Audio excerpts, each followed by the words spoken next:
katılıyorum.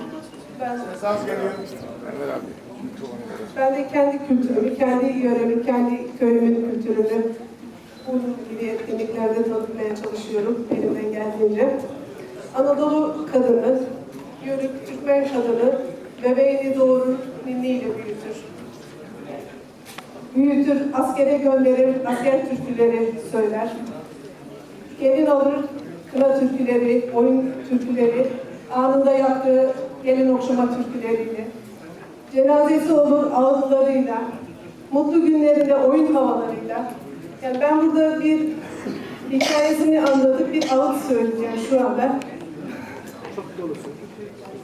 Bir yeni gelin alınmıştır.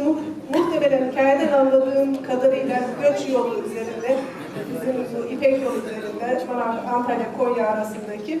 Akşamdan düğün edilir, gelin alınır. Gelin sabah erkenden, tabii şimdiki gibi her şey konfor lüks yok. Suya gider, çömleğe, destesi, su kabı neyse. Ama sabah erken olduğu için su başında kurtlar gelini parçalar. Damat güveyi ve gelin nerede diye aramaya gider. Bakar ki gelinin orada cenazesiyle karşılaşır. Arkasından tabii bizim halkımız, yani bu türküyü gelinin ağzından halkımız söyleyecektir. Ağzını kendi ağzına yapacaktır. Menendi, menendi, şu da menendi. Menendi, menendi, şu da menendi. Giyindi, kuşandı, da yöneldi.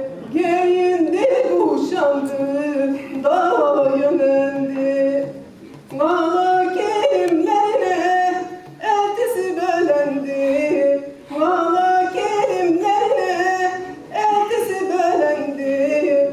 Akşam gelen gelin sabah ölür mü? Aldı yükü üstünde kalır mı? Dayana dayana dayandım daşa.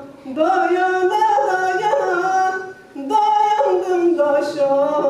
Ün ettim çağırdım yedi kardeşa. Ün ettim çağırdım yedi kardeşa. Yedi kardeşler de duymadı sesimi. Yedi kardeşler de duysana sesimi. Hacı babam hayrat versin fesimi. Hacı babam hayrat versin fesimi. Bu böyle uzar gider. Vaktinizi almıyor. Ağlar, söyler, konuşur, yani. Teşekkür ederiz. Bir daha konuşmacı.